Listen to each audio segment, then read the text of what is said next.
Oh, yeah, son. Come on. You gotta point and click. Point, point, point, click. Point and click. Point, point, and click. Ooh. Give me that juicy puzzle. Give me that juicy puzzle. Loosen up. Loosen up the neurons. Give me that puzzle. Help loosen up make the brain juices flow. Yes.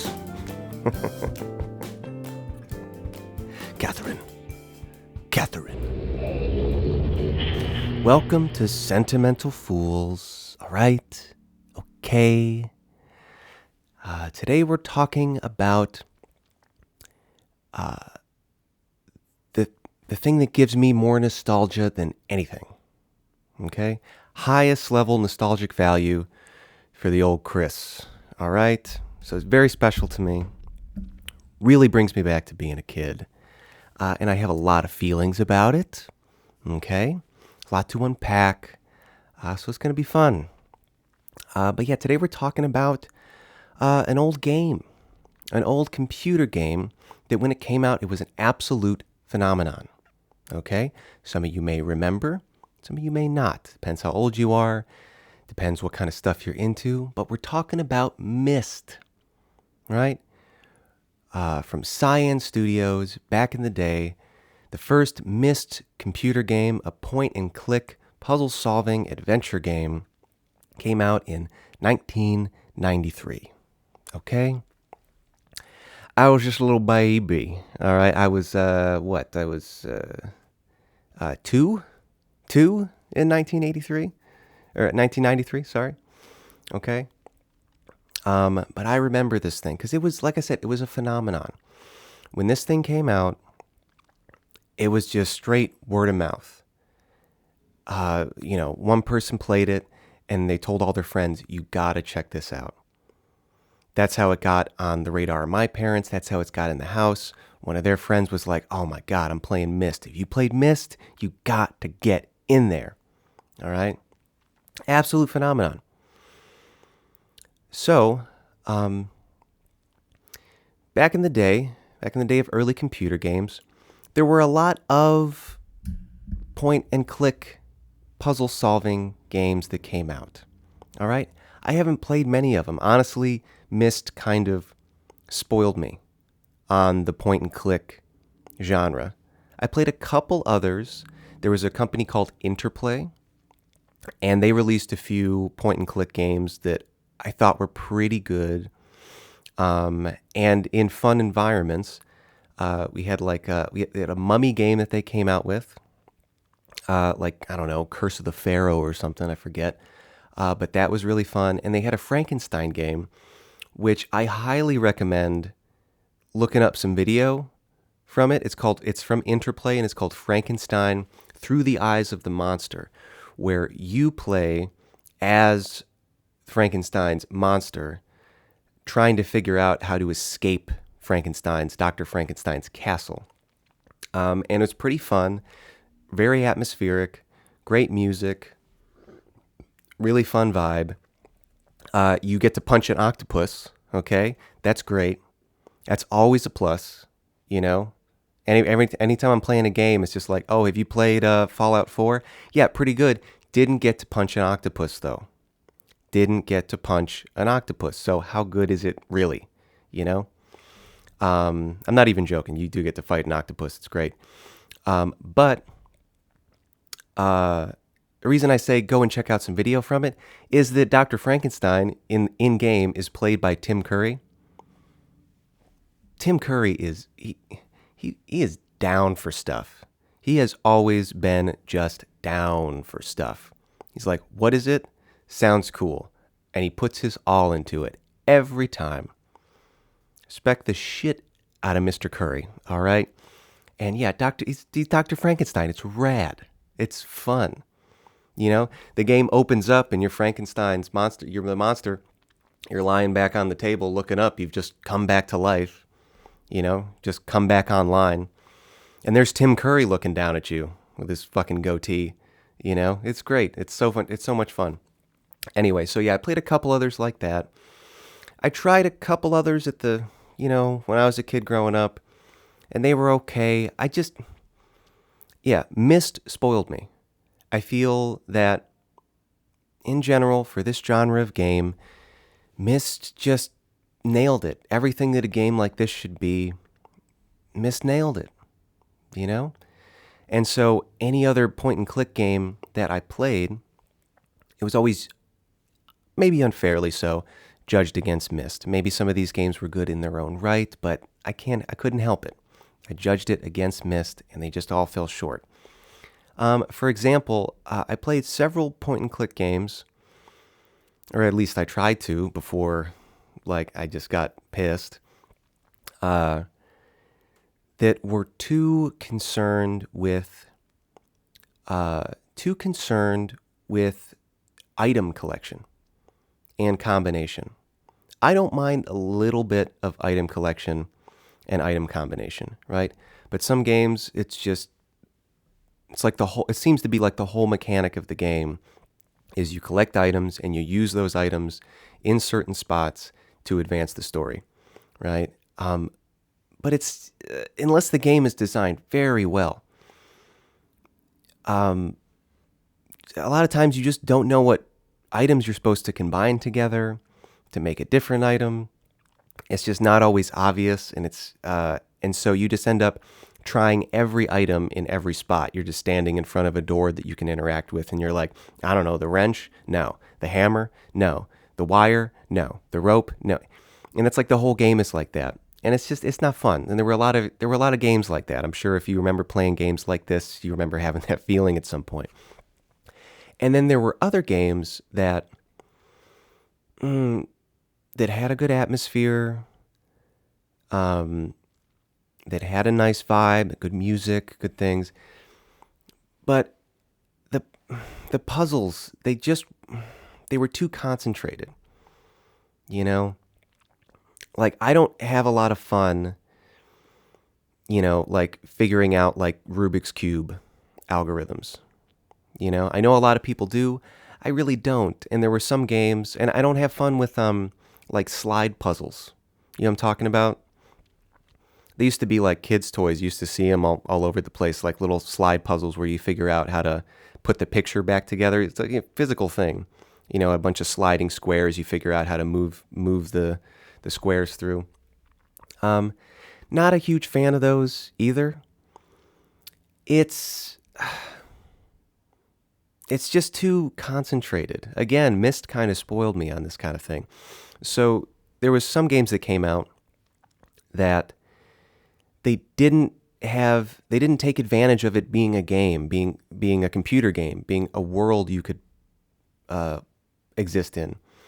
And a lot of what was happening was just glorified, dressed up, I should say, slide puzzles. My favorite example, which I still think about to this day, was a point-and-click game called The 11th Hour. All right? I don't remember much about this game. All I do remember is they had a chess puzzle, right? Where, and it's just an algorithmic thing, and it's just not fun in a way. A computer puzzle game should be like that, where you do have this world that you can go through, but then you're just sitting there trying to figure out the algorithm for a chess game. And I remember when I was a kid looking up the answer, okay, I can't figure this out. My intuition is failing me. I can't feel this. I don't know what's happening. I can't think about it logically. I can't feel it intuitively. Give me a hint. What's the answer? And then it said this game can be won in 150 moves. And then it gave you a move list. I'm like, all right. Geez, that's not fun.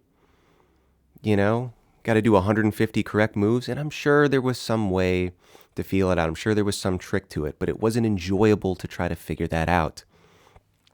And that's what I think Myst nailed. Now, before I get too into this, first of all, I'm going to talk about Myst, Riven, Exile, and then a little bit with the fourth and fifth games, Revelation and End of Ages, okay? I'm not going to talk about the games that came out much later, from Cyan, like Abduction. Excuse me. And I'm not going to talk about the games that came out earlier, like Cosmo Osmo and Manhole. I'm not going to talk about those either. So specifically about Myst, the Myst franchise here. And it's not going to be a comprehensive, video of Myst history or anything like that. This is nostalgic. This is Myst as I remember it and the feelings that I have. So this is just Myst filtered through my subjective experience, okay? So let's get into it. Myst just sucked me in as a kid. Just sucked me in. First game I ever played that really felt like I was exploring an environment, exploring a real environment, right? So just really quick, give you a little background on how this game was made because it's very fascinating.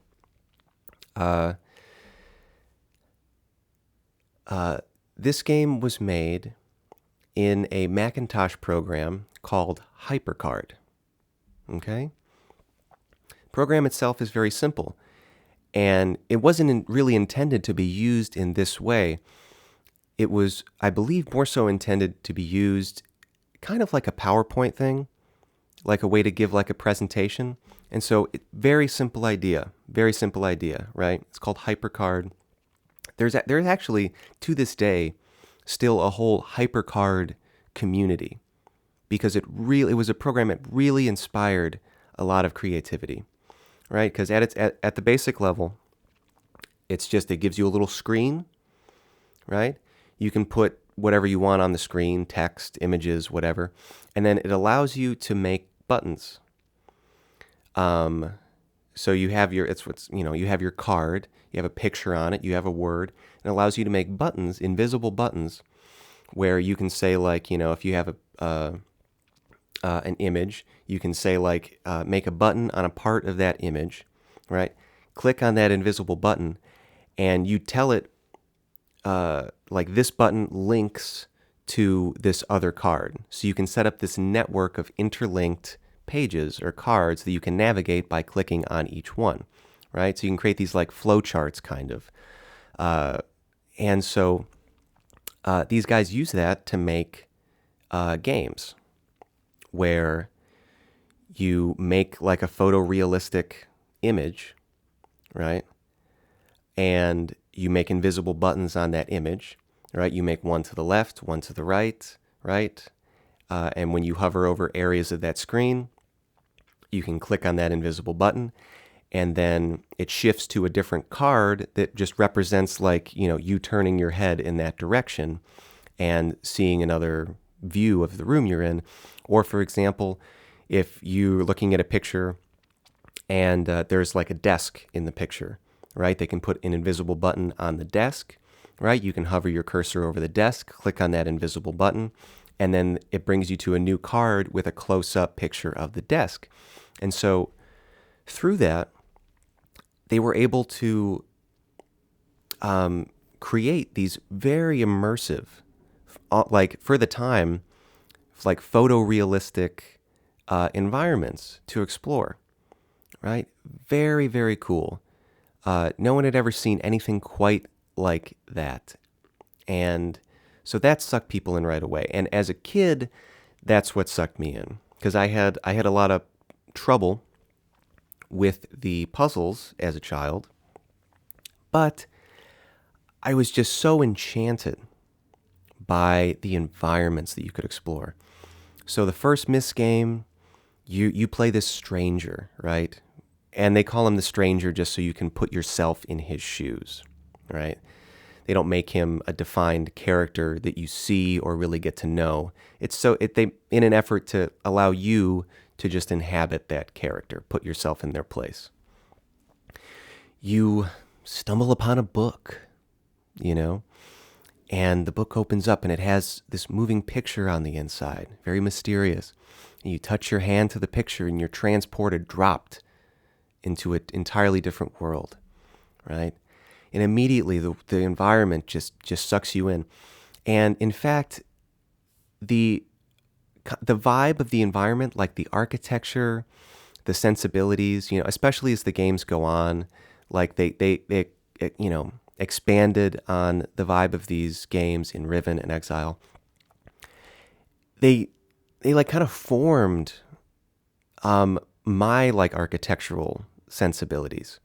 Like sometimes I'm walking around, I love looking at architecture. I love looking at like the design of homes. I love going through different neighborhoods and looking at different home designs and stuff like that. And sometimes I'll see something, I'll be like, ooh, oh, that's very Myst-like, and I love it. So it like kind of like was like formed some of my architectural sensibilities, things I like to see, styles I like to see in homes. But you wind up on this island, right?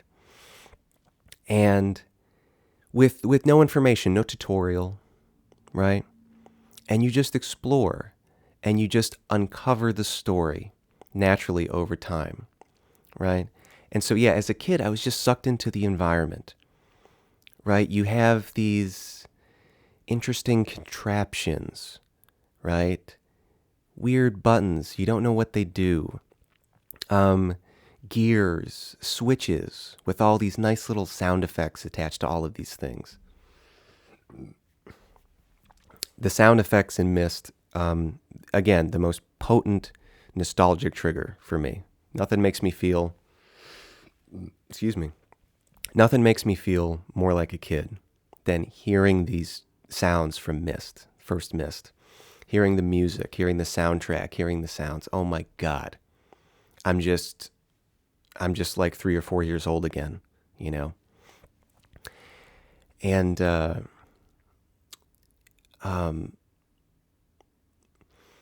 and so yeah, I had trouble with the puzzles when I was a kid, but I was so enchanted by the environment. It made me at least try, just so I could see more of this space and uncover more of it.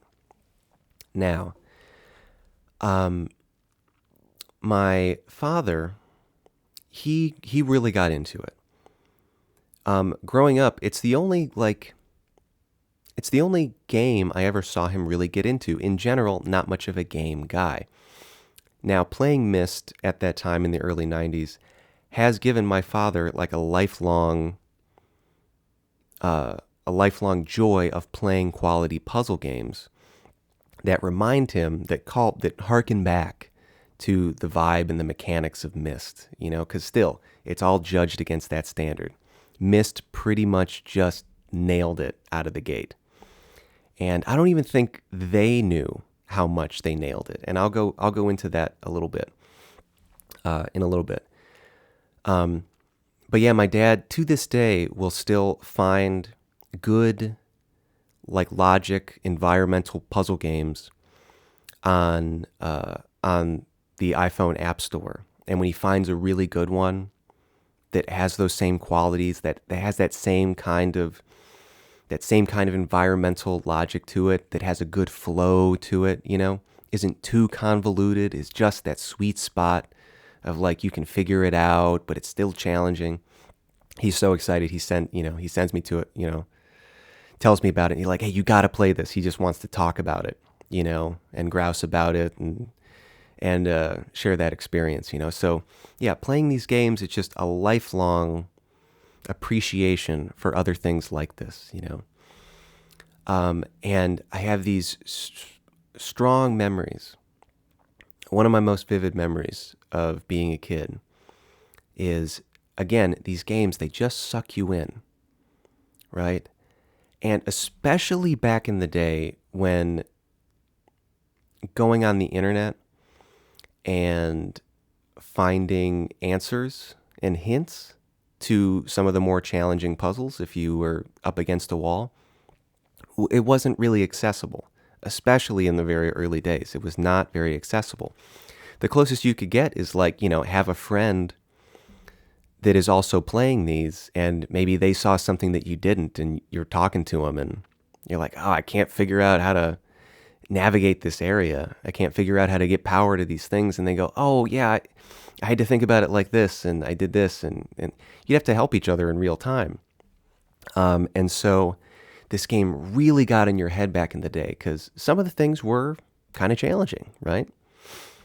Um, and so my dad would be up late, getting sucked into this world, playing this game, up late, just addicted, you know? And then he just hit a wall on a certain puzzle, and he just like, okay, he'd push up against the wall, not have success, and be like, oh, geez, okay, I just got to shut down, turn my brain off, go to bed, reapproach this later, right? And he'd go lay down, trying to go to sleep, and then suddenly, but his brain's still working, and then suddenly like, oh, I know what to do, right? And then he'd have to get up and go back to the computer and like, oh, okay, I got it, you know? It was so exciting. It just got in your head, you know? The world, you just wanted to see what unfolded next, and the puzzles were so satisfying. You just needed to figure them out. They were begging to be uncovered. And yeah, one of my most vivid memories of a kid is not being able to go to sleep myself, hearing my dad stirring, right, in the front room of our condo that I grew up in, and just peeking my head around the corner as a kid, you know, just trying to be real quiet, not disturb him, just peeking my head around the corner into the front room, into the living room where our good old, you know, Windows 95 computer was.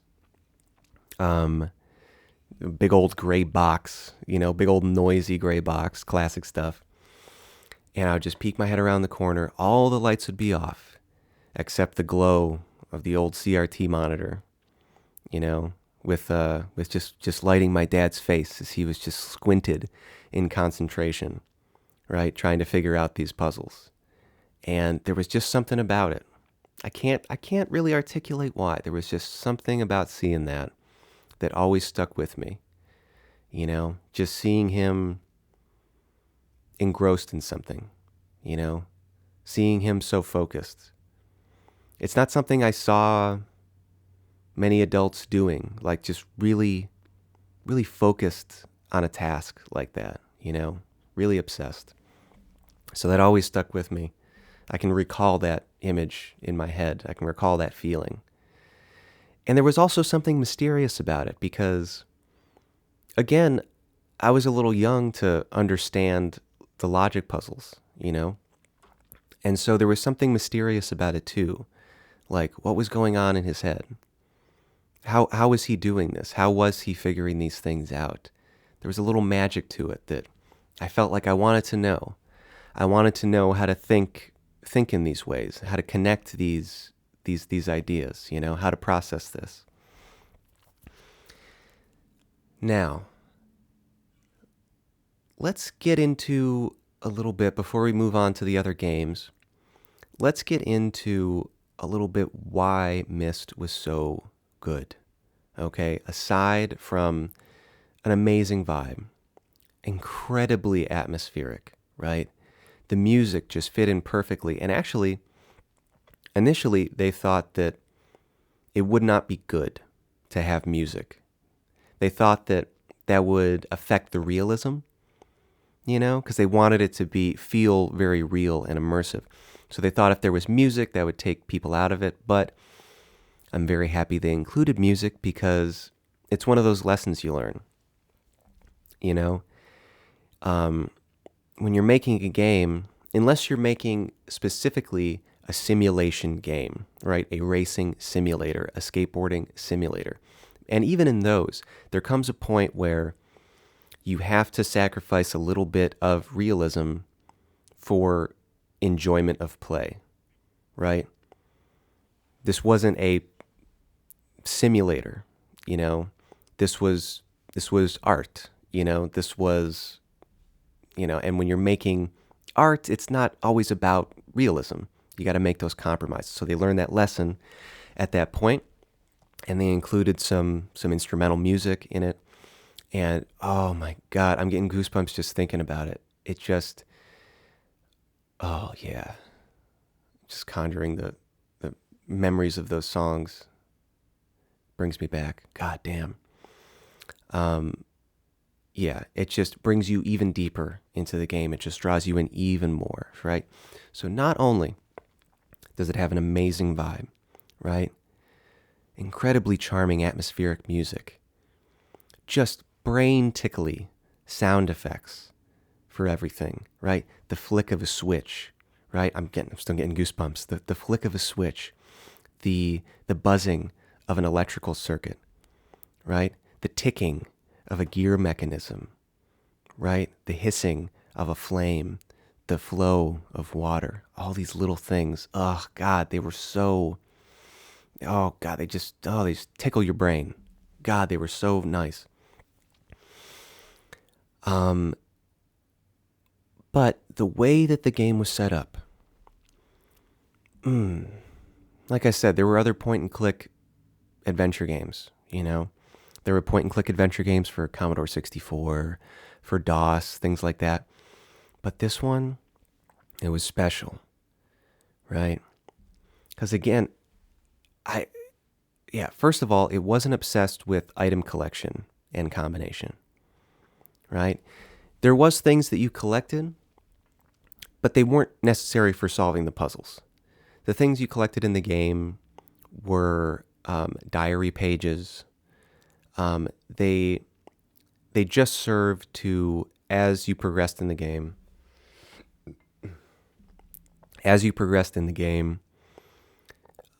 they just revealed more about the story, right? And it was a fun story, and I can tell you a little bit about it.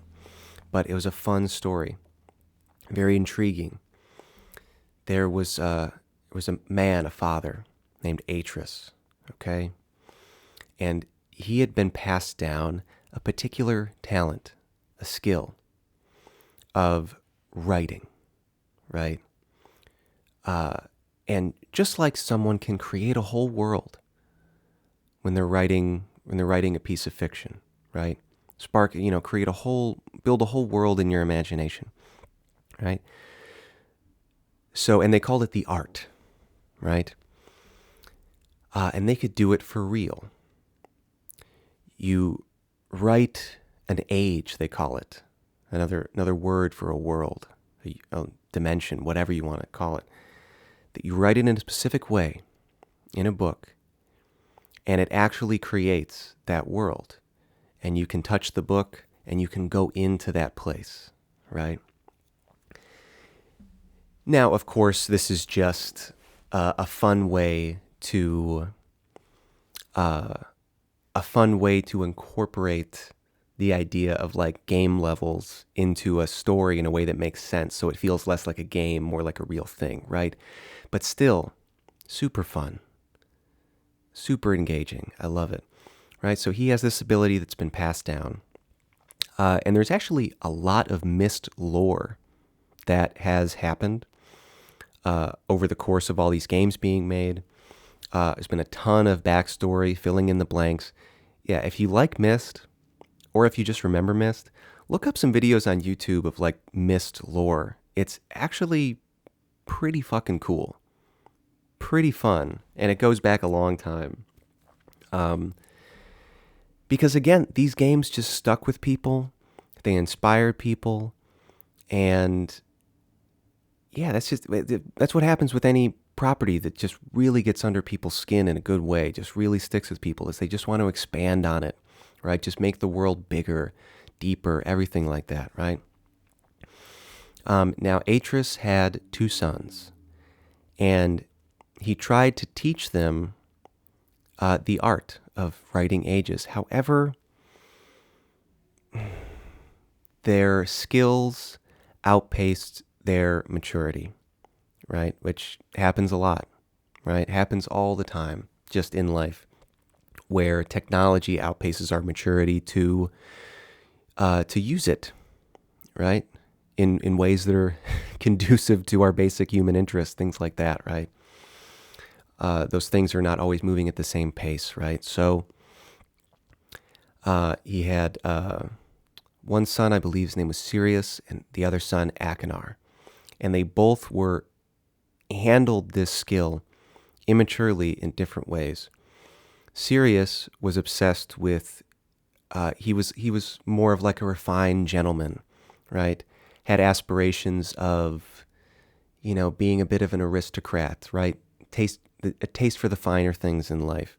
And so he used this skill to take advantage uh, of these worlds to gain more power and, yeah, mostly power and wealth, I guess, but it is mostly power, so he could stand above.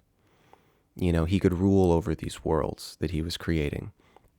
And Akinar, he was just he was like a hunter, a survivalist, right? A little more rough and tumble and a little more brutal, right? And that's where his main point of contention was that he would kind of have these worlds and he would kind of like use them to like, for like torture, right? To just explore like brutal fantasies kind of, right? Now, Atris the father realized that it had gone too far, right? He had failed his children. He taught them the art without making sure they were raised with the maturity to use this responsibly, because when you make these worlds, which there's a lot of detail that's gone into about the art, right? Because the worlds are they're not dead worlds. You can make dead worlds, but they're not dead worlds. They're full of plant life, animal life, and even at one point civilizations of people, right? And so since you're responsible for making these worlds, you have to take into account the balance. That's the big part of the art, right? If you move something over here, you have to balance it with something over here, right? Because you're essentially creating like an equilibrium, right? You're creating like a mobile sort of art piece in creating these worlds. And if you don't balance it out, they fall out of whack and they kind of implode on themselves, right? So that's the big part of the art, not just the aesthetic beauty, right? And the imagination and the architecture, but also the biologic balance of people and the societal balances. All these different things play into this skill, this art, right? And so Atris realizes that he has not properly raised his children with the maturity to use this power responsibly, and they're a little too far gone, right? They're just kind of lost in the sauce, for lack of a more refined way of saying it. They are lost in the sauce. They are just hypnotized, determined. They're lost, right? And he realizes this, and he admits that this is his failing. He doesn't blame it on them, but for the sake of these worlds that his sons are creating and taking advantage of and being irresponsible with, he imprisons his own children in worlds that he created, right? And these prison ages. He traps his two sons there, which fills him with horrible grief, horrible guilt, horrible shame. He traps his sons there in a way that he tricks them into going into these places and sets it up so that when the linking book, which is how you travel between the ages, when it appears in those ages, it immediately is lost. It immediately falls to the bottom of an ocean, right? Or falls into a fire or something like that, And he traps them there so they can't continue to wield this power irresponsibly and continue to do more harm and just get further and further into their problematic behavior, right? And that's the story that we see unfold in the first Myst game, right?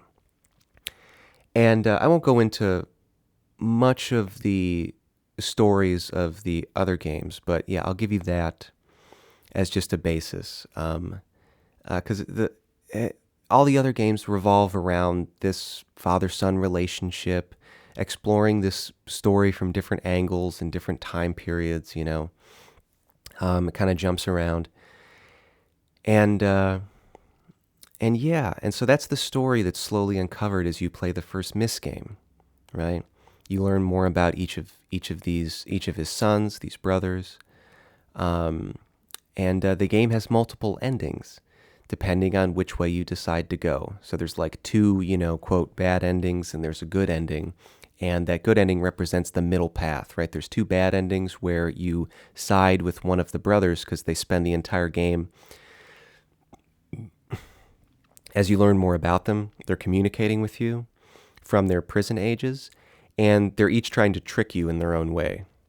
They're trying to manipulate you and kind of turn you against the father character. And so if you end up siding with one of the brothers, you get a bad ending and you switch places in their prison ages and you get stuck and you have to, load it up, try something different, right? And then, but the middle path is you pick neither of them and you go to the father. So that's the good ending, And, and yeah, so, a great story that unfolds and a relatable one too. A father raising children, passing on knowledge, but neglecting to factor in maturity, just a parent making mistakes, having to deal with those, and, children, children resenting their upbringing, feeling slighted, feeling neglected, feeling cut off, very relatable things in this world. Just more things to draw you in, right? Okay.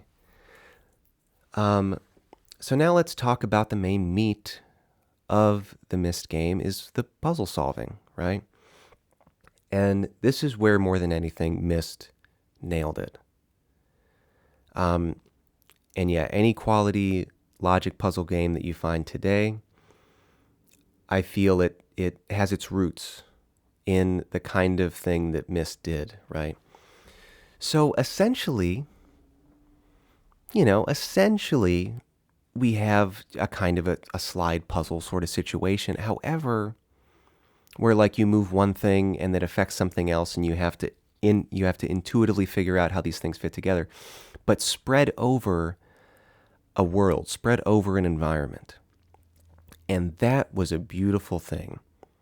That was the most satisfying thing like that I think anyone had ever experienced, in a game like this, in a point and click, right? Where the whole game involves you going to one part of a level, let's say the main hub, the island, right? Going to one part of a level, flipping a switch, right? And not really knowing what it does. It does something. It's not there for no reason. But you flip a switch, and then you keep exploring, and then you find out what that switch does. You find out the correlation, like, oh, I flipped this switch, and it turns this on over in this area. Okay, I touch these buttons, and it raises this platform up over here, right? So it's this interrelated mechanism, this puzzle that's stretched over an environment, right? So it makes you explore, right? It motivates you to explore and look in all the corners, right? And experience this world. And it's such a satisfying feeling when you see all these things come together.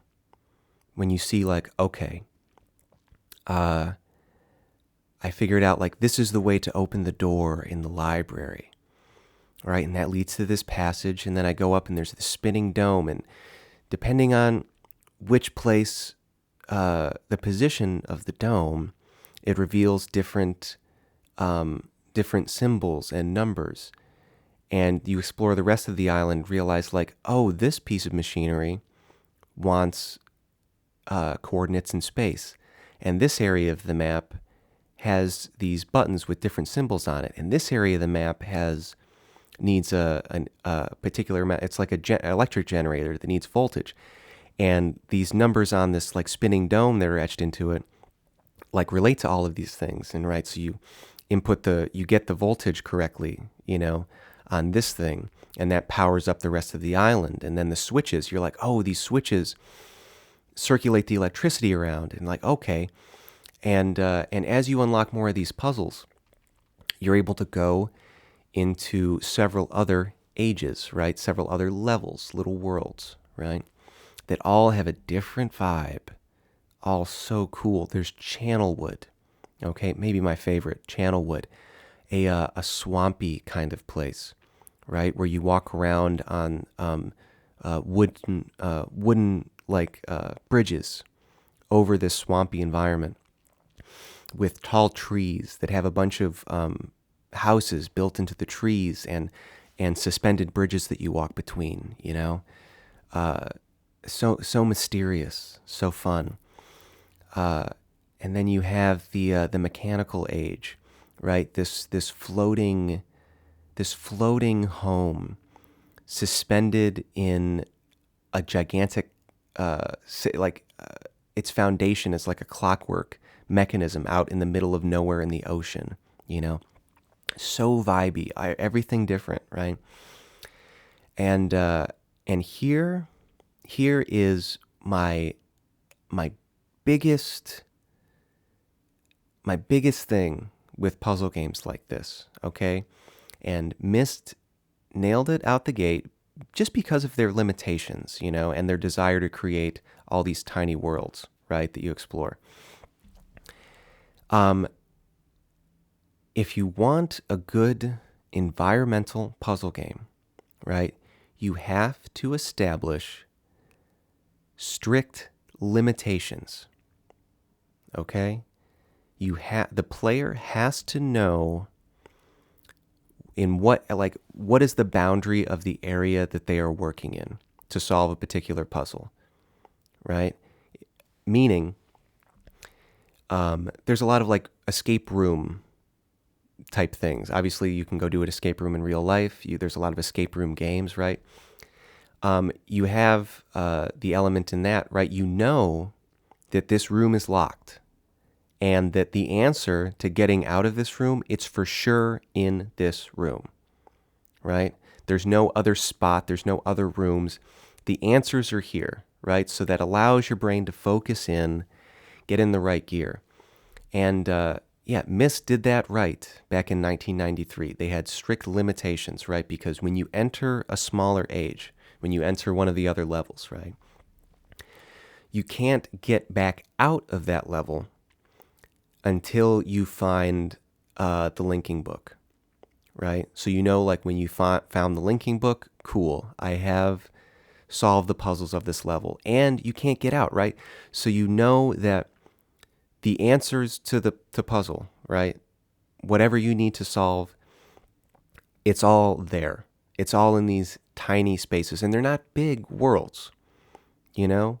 They're not that big, you know? You might have a, I don't know, I can't figure out a way to tell you how big they are, but they're not that big, right? And that's good.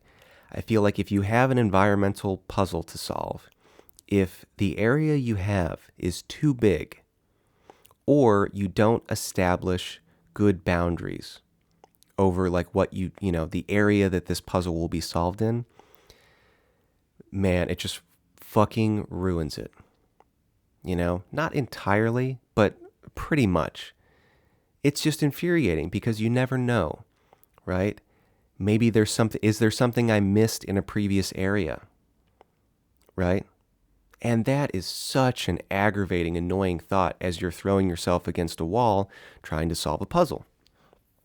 Is there something I missed in a previous area? Is there some other place that I haven't been that has something that I need for this? Fuck that shit. Everything should be right there. Everything should be a version of the modern room escape thing, right? Where you can focus in, where you know for sure that what you need to figure out this puzzle is in this confined space. That keeps it flowing, that keeps it focused, that keeps a good movement to it. It makes it fun, right? And if it's, same thing. And if it's too big, right, it just gets aggravating for a different reason. You end up running around a large map trying to find something, a little detail you haven't seen before, something you missed. And it's just time consuming, you know? It takes up so much time just running around, going over the same terrain over and over again, which is what you have to do anyway when you're solving a puzzle in a smaller room. But at least if you're in a smaller environment, it doesn't take as long to go over it, you know? But if it's a big area, you're just running around for fucking hours trying to find something you missed, and it wears on you, right? So out of the gate, Myst just fucking nailed the things that have to be in place for a game like this to work well and to be pleasant, right? To take you in. You need small environments, and you need to be stuck in those environments so that the player knows, again, so important, so that the player knows, again, everything I need to know is right in this tiny area, right? Keeps it focused, keeps you going, right? And they nailed it. Okay. So yeah, Myst, incredible. They made a lot of different versions. I still have one of the versions. This is not the original Myst. Unfortunately, that has been lost to time. Myst was so popular, they kept re-releasing it in different versions, improving the graphics, improving stuff like that, while keeping all the puzzles and the experience the same. So this is Myst Masterpiece Edition. I still have that in its original case with the liner notes and the disc and everything. I forget when this came out exactly, this is a slightly later version. I think this one even had like a hint system installed, which I'll talk about the hint system a little later. It fucking leaves something to be desired, I tell you what. I wish it just wasn't fucking there. But okay, let's move on a little bit. Let's talk about Riven, okay? Myst was a goddamn smash fucking hit. They made so much money. Such a fucking success, right? So now, time to do another one, right? Riven came out in 1997, right? So a little bit of a gap. They spent a lot of time on this shit because they released Myst first for Mac, then they did a PC release later, right? It was just, everybody, the buzz on it was killer. Riven in 97. Now, they had a much bigger budget. They were able to dig in, make a much grander experience, really experiment, expand on the lore, expand on the story, expand on the characters, do all these things.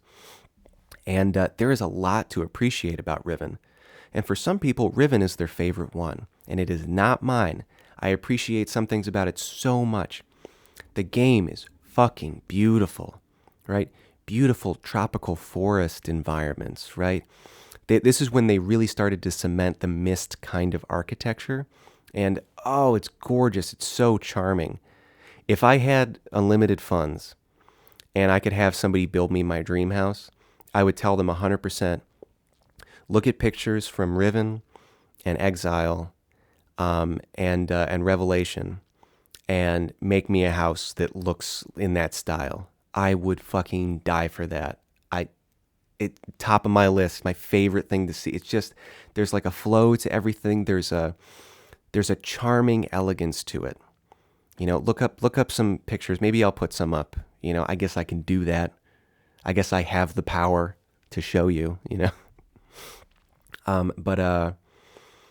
It has this charming elegance to it, like that perfect balance between it feels fancy and luxurious, but at the same time very charming and natural and in flow with the natural environment around it. It's quite beautiful. And very impressive that they kind of, from scratch just, came up with this unique architecture for the games. And when I say architecture, I mean like the buildings and the bridges and the walkways and the infrastructure, all that stuff, right? And in Riven, we also see exploring deeper into a civilization, right? The main kind of civilization that is explored in in these games called the dunny. It's like D''Ni, the dunny, right? And the dunny actually, yeah, if you go into the Myst lore, they have a long, rich history of using the art. It's a crazy lore. I won't get into it too much today. That's not what this is about. But yeah, if you're interested, look into it. But yeah, so they come up with this civilization, and they like come up with a whole language for them, right? They really dig into the world building in Riven. Myst was like a simpler story, more relatable story. Now we're fucking building into the lore and the world building. And yeah, a whole civilization of people. And they made a whole language for them. And they made a whole number system, like a base 5 number system for them that they incorporated into some of the puzzles. So they make, so they make you figure out how their number system works and some of their words in their language, how they're written. And that incorporates into how you solve some of the puzzles, right? Very, very cool. And yes, the game is fucking gorgeous, right?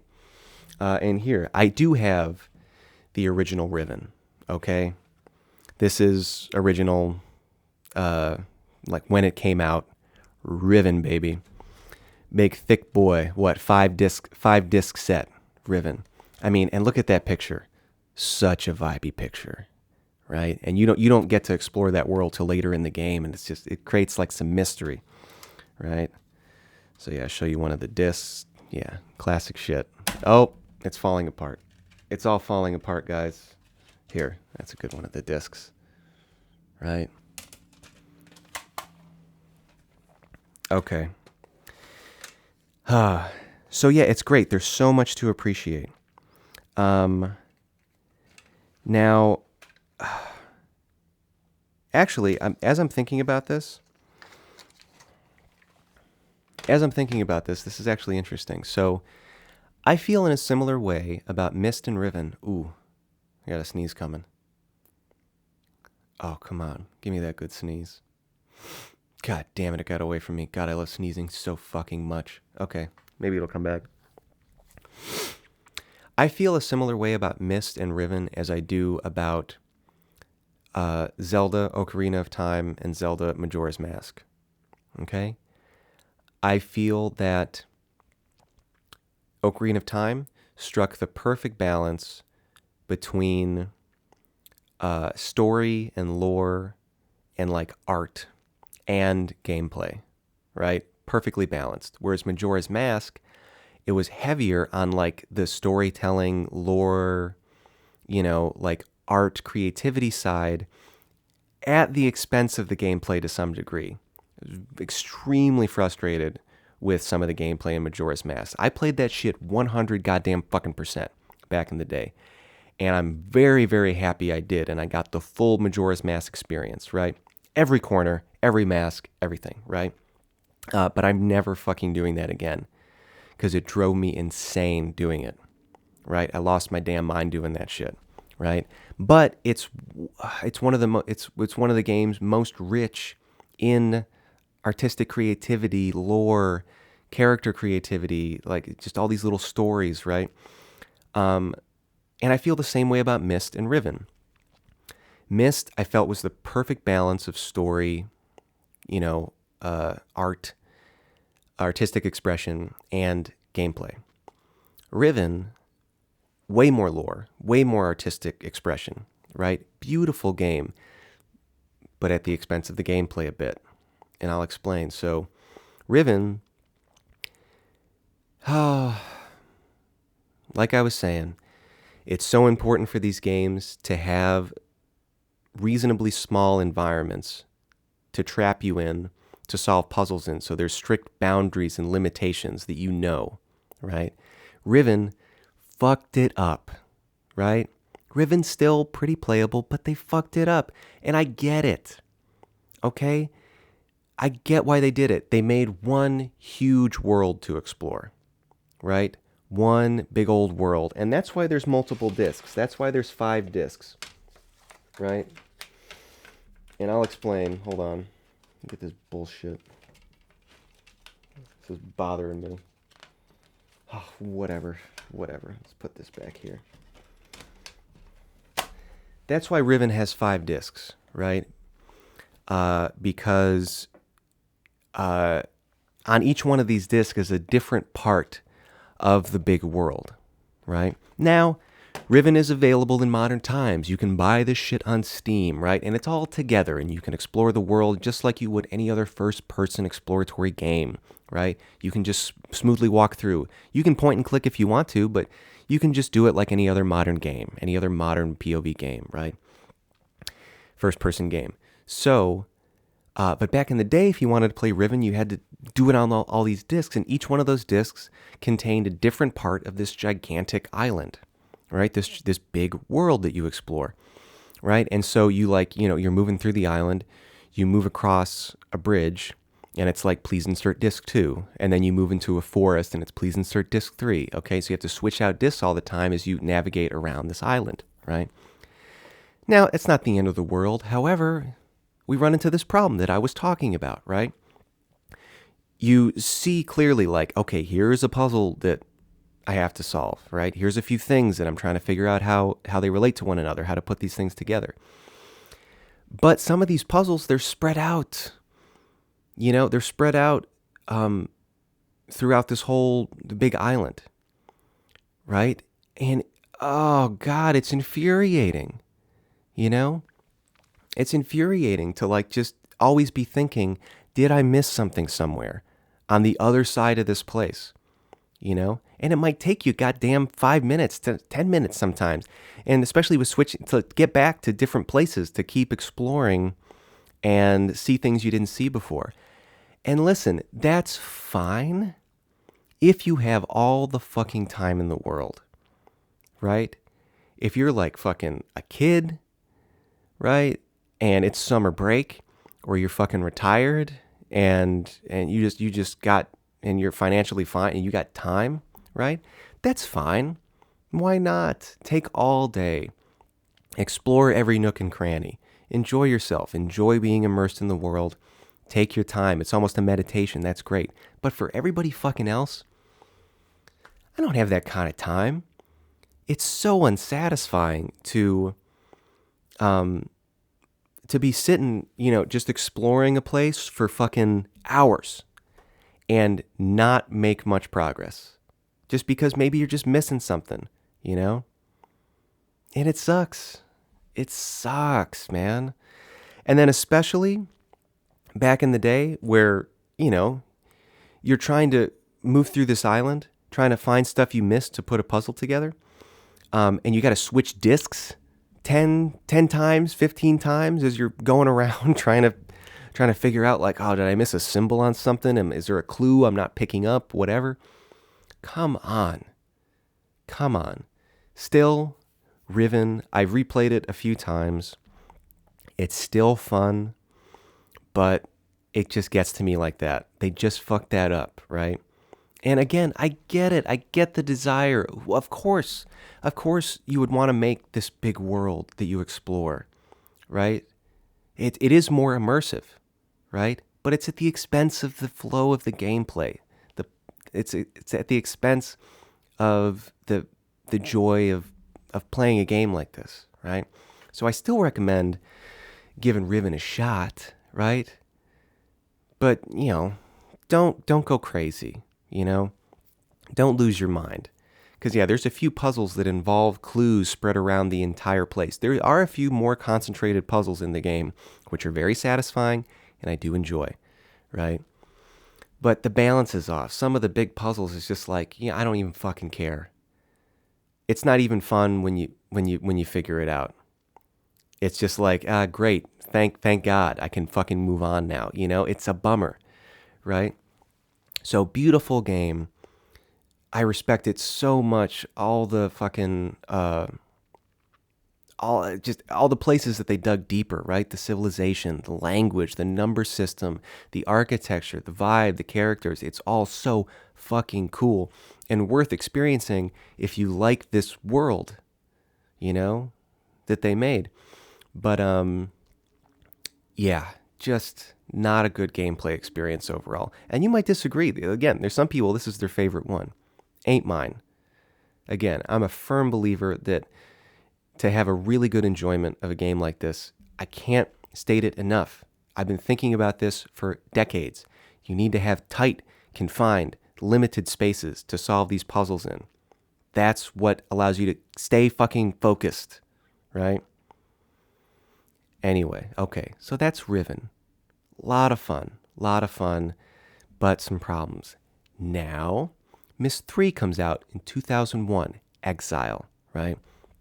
I believe they brought in a different production company for this one, because Cyan was solely responsible for Myst and Riven, right? But they brought in a company called Presto for this one. Just a little bit of trivia, okay? They brought in Presto for this. Took over like 2 years to make this one. Put a lot of effort into this one. And you know what? I've replayed Exile a few times. I'm convinced now Exile is pretty much the sweet spot, right? You can't beat the first one for its nostalgic value, for just like what a phenomenon it was. You can't beat the value it has in that thing. But just objectively, taking that aside, I think Exile is the fucking sweet spot. I really do. All right, and I have that one as well. This was bought new when it came out, for sure. I've been hanging on to these because, god damn it, I have a lot of complicated feelings about these games, but there was something about them. They're so important to me. They were like formative in some weird way, right? They affected the way I perceive reality, you know? Because in reality, everything does fit together, you know? And the way that things fit together, it's not always published.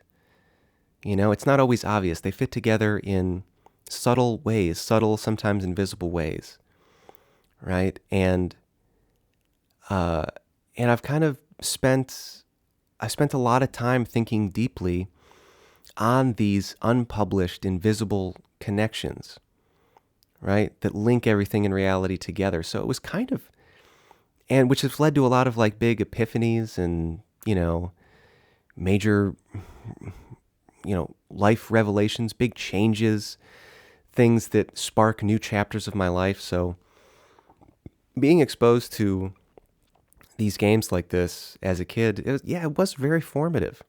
And they just forever have a special place in my heart. So I just hang on to these things, Excuse me. Let me take a little drink.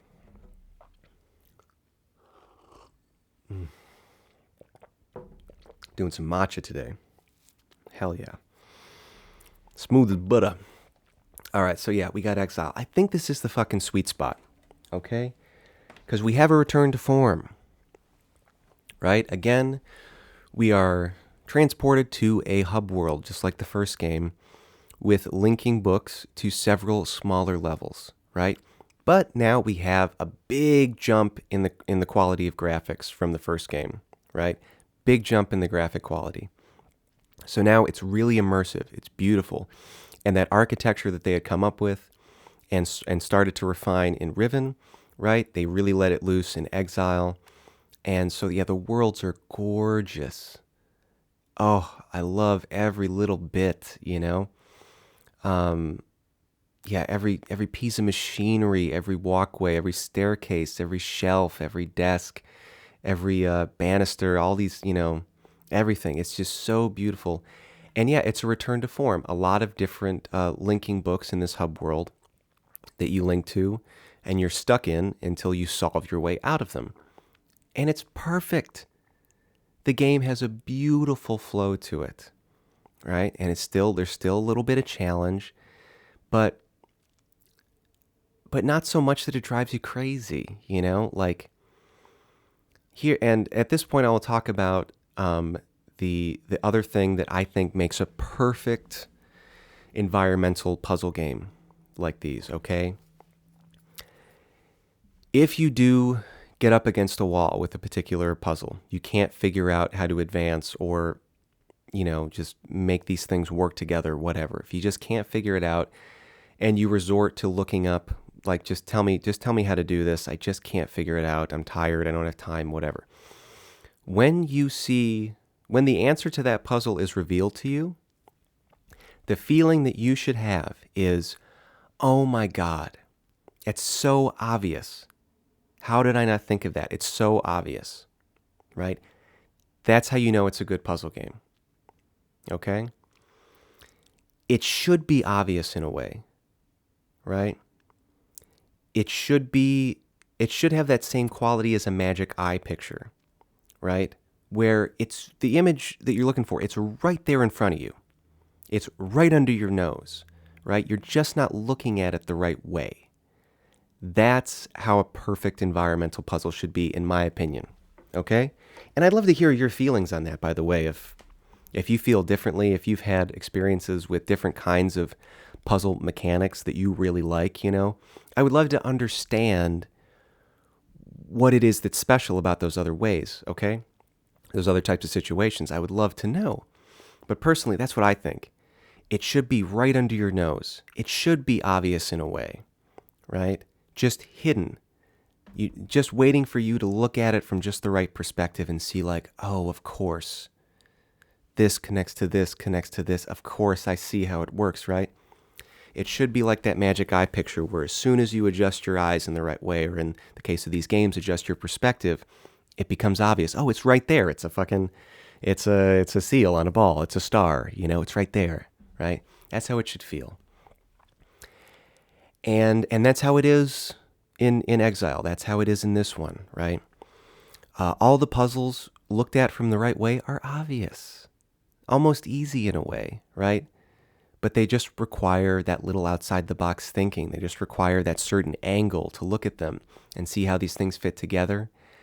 And it relies more on intuition than like long form logical, like long form deduction and calculation, like chess moves, like looking so many moves forward. It relies more on intuition, which I love that too. I feel that like a really pleasant puzzle game too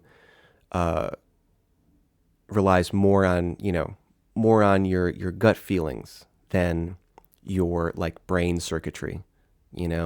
Just observing an environment, just looking at it from different angles, studying it, just seeing it, and letting your brain and your body just sort of absorb it and lead you in the right direction. That's such a goddamn pleasant feeling, just getting in touch with your intuition, right?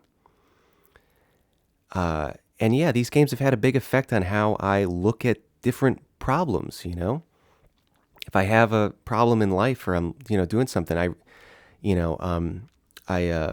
realize that a big part of problem solving is just sitting down and just looking at what the problem is.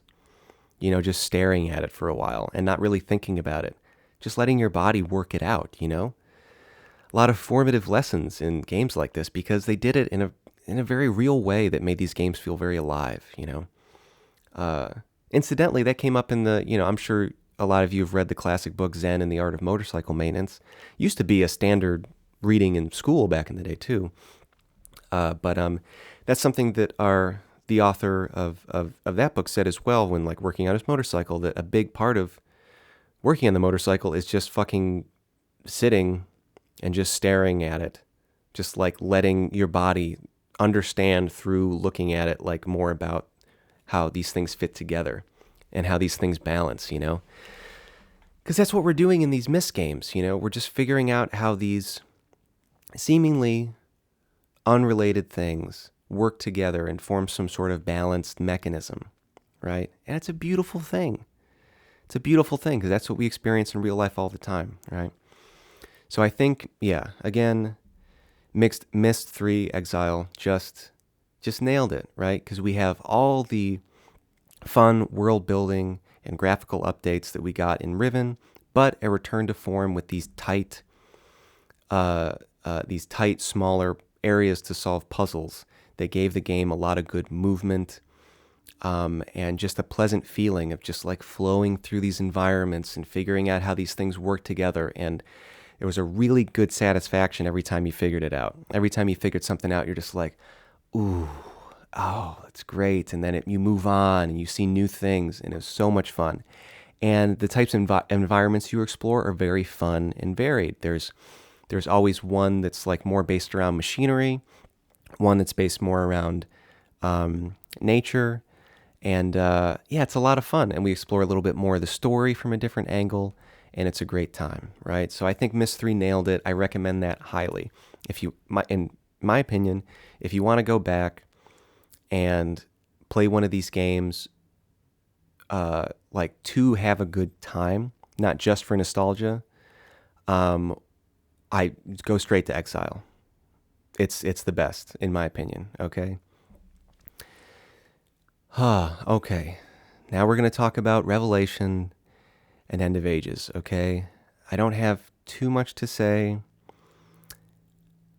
cause I don't fucking like either of them. Okay. Ugh. Okay. But I'm not gonna go on about it too long. Okay. Oh, cause again, I feel like first of all, we have some new problems. We have some old problems and we have some new problems. But first, I will lead in with compliments on these games. They are fucking beautiful. Oh my God. These are the most beautiful games. They're peak Myst architecture, they're peak environments. They are so fucking pretty.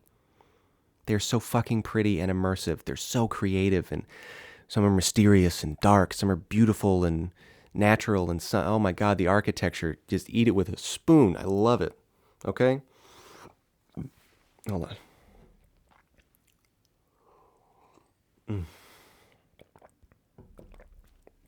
I did have these games. I don't know where they are.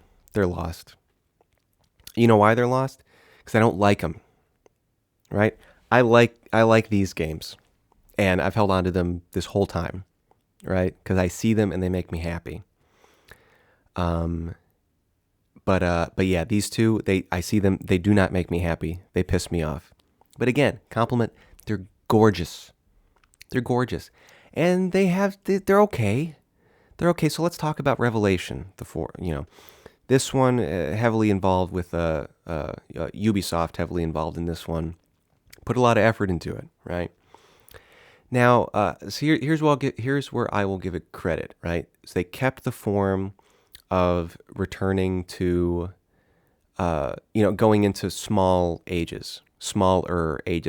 They're bigger than Exile, I think, and they're bigger than Myst, but they at least kept like the tight boundary thing, right? So I will give them that. But here's where they fuck up, okay? And I've done some research on this to see how other people feel. Some people really, really love this game. And so maybe this is just revealing of a lack of development in my own intuition. Maybe this is revealing of kind of my limitation for logical puzzle solving, right? Maybe these games are just too hard for me. Okay, so that's entirely possible. But here's what I will say. So I'll admit that. But here's what I will say.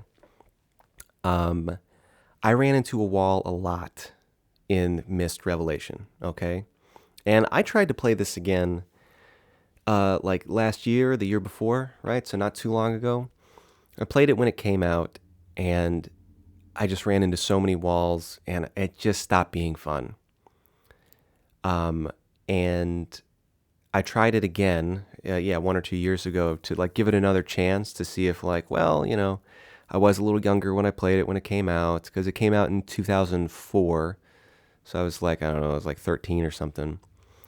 So yeah, I tried it again. I'm like, maybe with a little time, maybe there's something to appreciate here.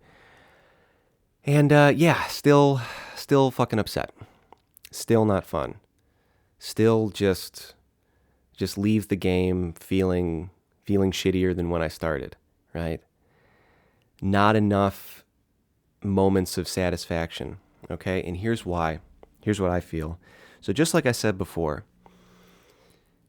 the solutions to these puzzles should, in a way, be obvious. That's what I feel. It should be right under your nose, right? Just a matter of perception, right? And some of that is true in Revelation. There were some puzzles early on in Revelation where I'm like, that's nice. I see how these things fit together. That was satisfying. but then you just hit some fucking walls, you know? Um, Specifically, oh, this one level that drives me up the fucking wall, and it's the Spire level. It's the prison age that Sirius was sent to. Again, gorgeous world, this spire with these electrically conductive crystals, and it's dark and stormy and glowy, and it's awesome, right? I want to be there. I want to be in these places and smell what they smell like, and sleep in their beds. It's so fucking cool. But I would run into a lot of walls, right? And I just keep walking around and trying to think about it and figure it out, and just having trouble, and I don't have that much time, to just play a game for hours and hours and hours, at least without that just pleasant satisfaction of like getting some movement and momentum in the game, making some fucking progress, right? I don't mind playing a game for a long time if it feels good, if I'm getting something out of it. But if I'm fucking, I'll play Fallout New Vegas for days, because it's enjoyable. There's momentum, right? But yeah, just sitting there for like 6 hours and like doing like one thing, And again, maybe this is revealing of my abilities, my logical thinking abilities, my lateral thinking abilities, what have you, right? But it just kills me. Whereas Exile, I will come back to Exile when enough time has passed that I like forget how the puzzles work, right? So I can have fun with it again, and it just flows. It just flows, I can just see how these things work together, and it's still a challenge to remember like how to, the right order to do things, but it feels good all over again. And I feel pleasant when I'm playing it, not Revelation. Now, Revelation, I forget if Exile had this, but Revelation had a hint system. And you know what? This hint system can suck my fucking dick. All right? Seriously. Fuck this stupid fucking hint system. Like I tell you, these games are important to me. That's why they piss me off so much, right? I'm upset because I love them, okay? They affect me emotionally. But yeah, this hint system can suck my dick. And this brings me to my main point of contention with Revelation, which is when you hit a wall and you're tired of trying to figure it out and you want to just know the answer so you can move on to the next thing. They give you the answer, and many times, not every time, but many times I had the feeling, I would have never fucking figured that out. I can't imagine a scenario in which I would have put that together, right? And like I said, it didn't happen every time, but it happened enough times that I'm like, fuck this shit. That's not fair. Like I said, you should have a feeling when you see the answer. You should be like, oh, duh. How did I miss that? Oh, of course, it's right there. If you're ever playing a game and the answer is revealed to you and you have a feeling of like, yeah, you have that feeling of, I would have never figured that out, it's a red fucking flag. And that happened enough times in Revelation that I'm like, I don't even want to finish this. I don't care. I still plugged through. I still wanted to try to finish it, but I got to the last world in Revelations, like the final world, which housed some of the most complicated puzzles. And you know what? Fuck it. Fuck it. I don't care. It was too much. It was too much, man. It was too complicated, too many moving pieces working together, not enough focus, And so I'm just walking around just going like, I don't fucking know, And you touch things, they don't work, and normally that's fun. You touch a thing, it doesn't work, you figure out how to make it work, and it's fun. Just too many moving pieces. Too many, it's just like, okay, you have to do, it was like, you have to figure out how like 6 different places on the map, like 6 different pieces of machinery all work together, which I feel like there's a way to do that that's fun, but they just fucked it up, I feel, And so I didn't even care. I'm like, I could already tell that even if I figured it out, I would be very unsatisfied. I would just be like, great, now I'm done. Thank God, And so I'm like, fuck it, I'm done. I'm not doing this. Now, again, I'll tell you, this hint system can suck my dick. Okay? Here's why. First of all, good thing about the hint system is that it revealed hints in levels, right? So it gave you just a little hint, right? Just a little nudge. And then maybe a further nudge, right? And then a little further nudge in the right direction. And then it would give you the answer, okay? So that's a good thing. I like that. Here's a problem. The little nudges weren't enough. And the final answer was too much. Let me explain. First one's obvious. Like the little nudges, not enough. Not enough to push you in the right direction, in my opinion. At least, is what I remember. And when you get to the point where it's just like, okay, just fucking tell me what to do, right? It just tells you let's just imagine like you're just, I don't know, something, whatever. You're trying to find a combination to a safe. Let's just say that. And it'll nudge you in the right direction, but not enough. And then when you get the final answer, it just tells you the combination to the safe. It's just like, oh, it's 423, right? It's just like, well, fucker, you can't just tell me the answer. I still need the answer, but you got to tell me how I was intended to figure out that was the answer, and that's missing in every one of these things. And that pisses me off because it just fucks up the whole flow of the game, because in all of these games, when you figure these things out step by step, they lead naturally into figuring out the next thing. So like how you figured out to do this thing flows into how you figure out how to do the next thing. So if you just tell me, oh yeah, just set this dial to 3 and this dial to 6 and pull this lever to the middle position and then it works, it cuts me out of the whole flow of how I was intended to figure out how to get there. And that fucks me up. That screws up the whole momentum. And it just makes you more likely just to go straight to give me the answer for the next thing. It just totally takes you out of the whole experience. You still need the answer, but you gotta explain how to get there. And of course, if you go on the internet, you can get more explanations. I'm just making a critique of the in-game hint system that I think really dropped the ball in that shit. Really annoying. Now, cool story. Again, another compliment for Revelation. You get some more insight onto what the two sons, Akinar and Sirius, were up to in their prison ages. Very cool. I like that a lot. The worlds were great. The game is beautiful. You get to know Atris and his wife, Catherine. They have another child, and you get to know her a little bit, and she's got cool abilities. She has a cool thing going on. So good story, fun story, beautiful worlds. Puzzle solving can suck my dick. Some of it was nice. It started out nice, but it quickly got to a point completely unsatisfying, in my opinion. And again, some people like it. What can I say? But yeah, that's my opinion. Now, the next one, End of Ages, released the next year in 2005. Looks like Cyan came back to have more control over this one, okay?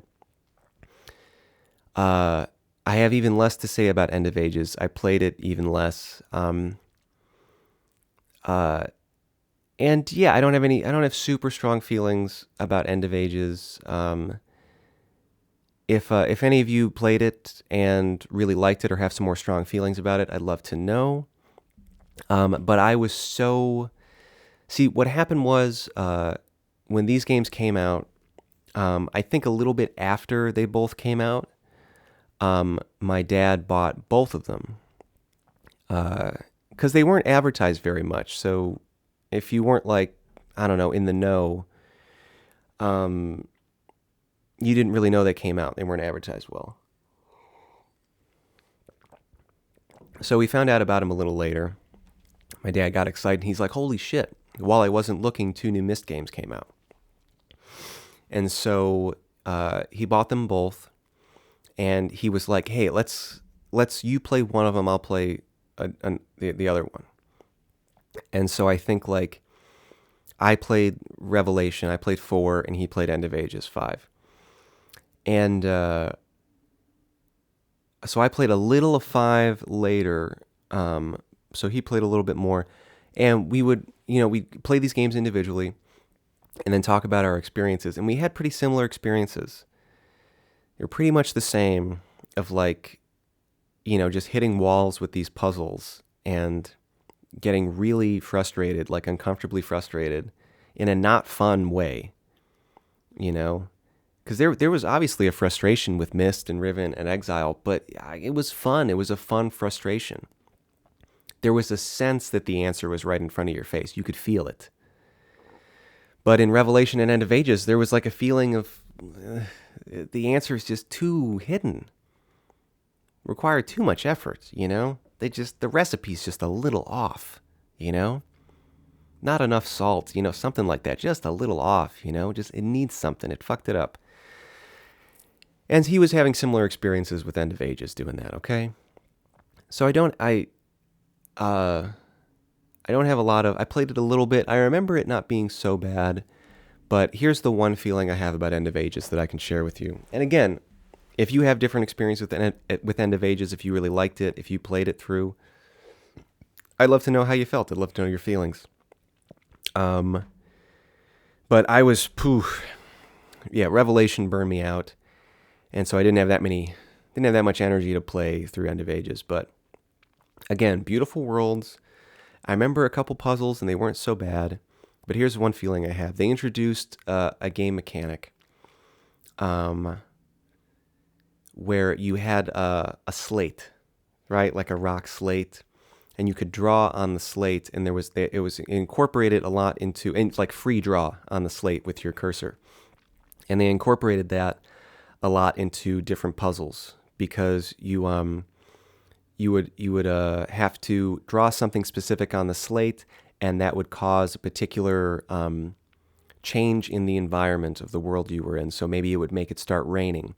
Maybe it would cause behavior in one of the plants or animals in the environment. So that was a big part of the game. And I remember like having trouble, like a little doubt, like, am I drawing this symbol right? Like it wouldn't always register perfectly. And I do respect the idea. I think it was a reasonable idea, objectively.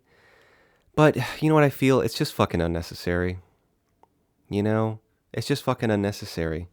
Like, they struck gold with the formula for the first Myst game, right? These little worlds that you go into, these tight boundary environments where you figure out how to connect different parts of the environment together to work in harmony and advance you through the area so you can get out.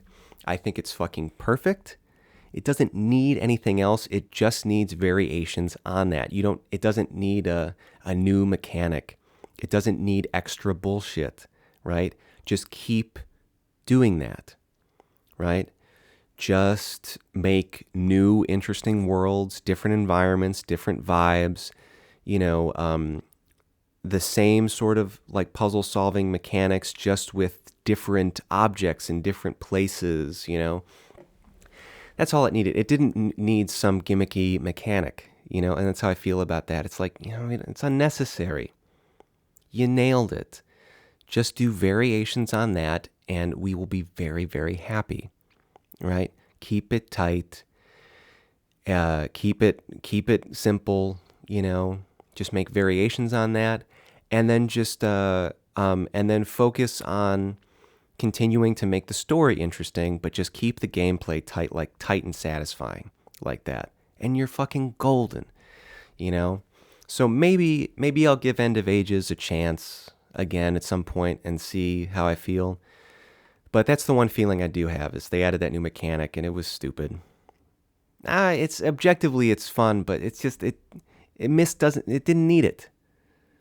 Myst didn't need a thing like that. Just keep it focused, Okay, now, there are There was one other game I played a little bit. It was like the whole like Uru thing that they tried to make like a online multiplayer game, third person where you create a character and everything. I played that a little bit. And honestly, like of what I played of it a little bit, it was actually kind of fun. But I don't know. I just didn't give it time, you know. I would like to at some point in life give it a real fair shake and like keep moving forward with it. Because the first few puzzles it makes you solve weren't bad. Had that feeling of like, the answer's right in front of your face. That's the feeling I'm looking for. Okay. But yeah, so I don't have much to say about that. But I'd recommend trying it.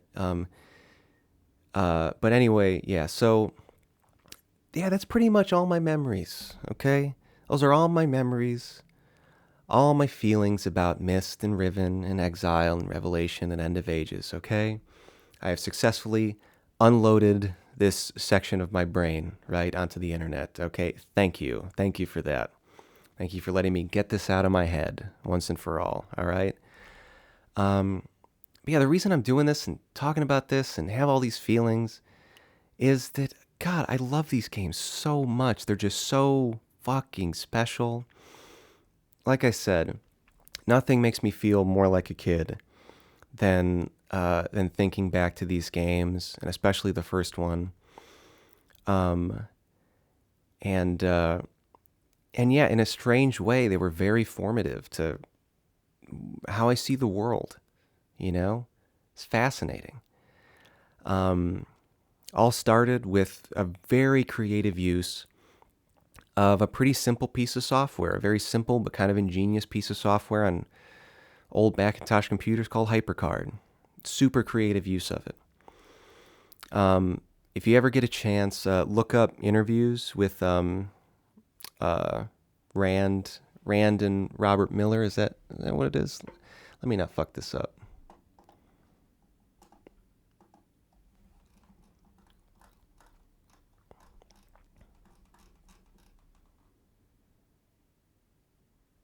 Yeah, Rand and Robin Miller. Look up interviews with them uh, as they tell the story. It's fantastic. If you've ever played these games or you remember them, look up the story of how they made the first one. It is so much fun. How much work just went into like making a game like this back in the day with like limited processing power, long rendering times for these like photorealistic images, Um, and it was impossible. Like one thing I'll tell you is it was like impossible to like, send shit to each other like over networks because they were working in different places. And so there was like a full-time employee that they had that would just run like floppy disks between them. It would just like, drive over to uh, the one brother who was doing all the artwork and like take a batch of pictures and then like run, drive over to the other one and, give it to the other brother who was like putting them all into HyperCard and making the worlds and creating the flow with the buttons and everything. And it took so long to render to make the deadline. They had to have like a militant system of rendering these things. They had to always have something rendering or they like never get this shit done. So they had to get into this flow of just like always having things processing as they were working on new things. And so it's just a wild story and so much fun and just really speaks to just raw creativity and just believing in yourself and an idea and just really seeing it through and putting your all into it and having it work out. One of those classic stories of like betting on yourself and it working. So very fascinating. And and yeah, they made a couple more games. Famously they did a Kickstarter campaign and made a game called Abduction, which I played through, which was awesome. It had some of the same pitfalls I feel of Riven in that the environments were a little too big. And so yeah, there was always this feeling of like, did I miss something somewhere else? But it was better than Riven in that regard. It was more focused, I feel, and it was gorgeous. So much fun. And then they did another one, which I don't even know what it is. but they made a new one, and I want to check that out too. But yeah, maybe I'll figure it out later. I'll put it up on the screen so you can check it out if you want. But yeah, so those are all my Myst feelings and memories. Again, just such an incredibly special place in my heart. Very formative, extremely nostalgic. Yeah, just really makes me feel like a kid again. And still to this day, like other games that come out that I feel that like are like Myst, I love playing so much. There's several games that came out, for mobile devices called Room. The Room. And yeah, they're excellent. They're I pretty much feel like they're one of the. It's like the second most satisfying puzzle games I've ever played. They rival the raw satisfaction I get from Myst, because they're very focused, dealing with a puzzle with very strict small limitations in an environmental way, so it doesn't feel like a fucking slide puzzle or a Rubik's Cube or a chess match, It feels like just all these things fitting together and connecting and in ways, and you're figuring that out. So I highly recommend all those. They're all very good. And yeah, so yeah, I hope you enjoyed me sharing all these memories. I hope maybe it unlocks some memories for you. Brought you back to that time, just in the early days of home computers, playing games like this. Just being enchanted by them. That happened so many times back in the day as technology advanced, of just that feeling of just getting more and more real, more and more immersive, and it doesn't happen as often nowadays because like graphics are always improving, but it's just less dramatic. It's less of dramatic change. It's just more subtle. And so back in the day, there were so many moments of these big feelings of games developing in different ways where it just blew your mind. I'll never forget like the first time I played PlayStation 2, at a demo setup at a Best Buy, and I played ATV Off-Road Fury, and I was playing it, and I'm like, what the fuck? It's real now, We had those moments a lot back in the day as things progressed, So it's getting more subtle. And so, yeah, hopefully I brought back some memories for you, maybe unlock some things, and maybe inspired you to go back and experience these incredibly unique, special games that I just feel they did something better than anybody else did. I really do. And or to think about them, or to look more in the Myst lore. It's a whole fascinating world that they created.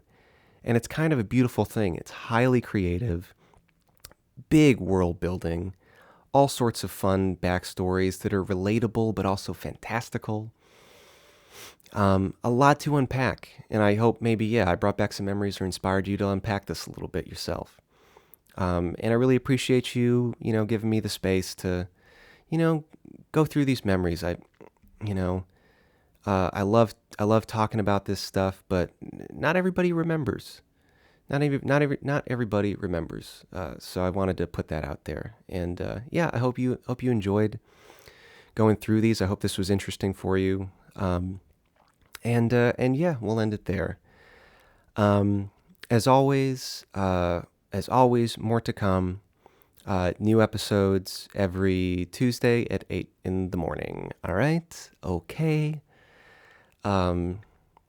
Thanks so much to everybody who are giving these videos a chance and checking them out for a little bit. I really appreciate it. I'm just gonna keep at it. I have a lot of fun talking about these things. I've been planning on doing this for a really long time, so it feels really good. So I'm going to keep at it regardless of anything. And the few of you that are here, I really appreciate you checking it out and giving these a chance. And yeah, if you think, if you see these and you like, and you have a good time, if you know somebody else that you think might also get down with this kind of vibe and these kind of subjects, please do share what I'm doing with people you know. No pressure though, I'm just having a great time and I appreciate you being here now. All right. Yeah, if you do want to help support me in any way to just keep doing this and just keep my spirits up. And, my long-term goal is to, eventually be able to do things like this full time, make videos like this, make original music, make music videos, maybe make other shows, other podcasts, and other kinds of creativity, I want to write more books, just more things, if you want to help me down that path, or just help me in a way of just keeping my spirits up, leave a comment, tell me how you're feeling, just engage with what's going on, and yeah, there'll be links in the description to take you in the right direction if you want to help me out. Listening to my music and sharing it with people helps quite a bit. Sharing my channel helps quite a bit. Checking out my website helps. It's fun. And then yeah, there's links for, I got a little Patreon. It's really simple right now. You can leave a donation, stuff like that, But again, no pressure. I'm having a great time. I hope you're having fun too. And yeah, I'm going to keep plugging away. And I really appreciate you. Not too much longer, I'm going to start to have these podcasts available on Apple Podcasts and Spotify Podcasts. So you can look forward to that. When I do have those up, I'll make an announcement for that they're available in those places. And when they are, I would appreciate you going over there as well. All right, but I'm working on that. I wanted to get a few episodes in the can before I did that. All right. And yeah, and that's pretty much it. Yeah, again, I really appreciate you. This has been another episode of Sentimental Fools, right? About all my cute little Myst memories, right? All my little baby Myst memories, all right? Yeah, really close to my heart, and I appreciate you hanging with me. Yeah. But yeah, okay. I'll see you next time, all right? Bye. Bye. Go out there and solve some of your own puzzles, all right? Bye. Bye. Everything is connected, invisibly, right? Unlock the secret connections inherent in the world, right? Bye. See you later, okay? All right? There are no parts in this world. There are only features of a unified whole. Find the connections. Bye. Bye. Bye, you little cheeky, little cheeky bananas. Bye. Bye. Catherine, my love, I have to leave quickly. Something terrible has happened. It's hard for me to believe. Most of my books have been destroyed. Catherine, it's one of our sons. Oh, I should have known better than to have left my library unchecked for so long.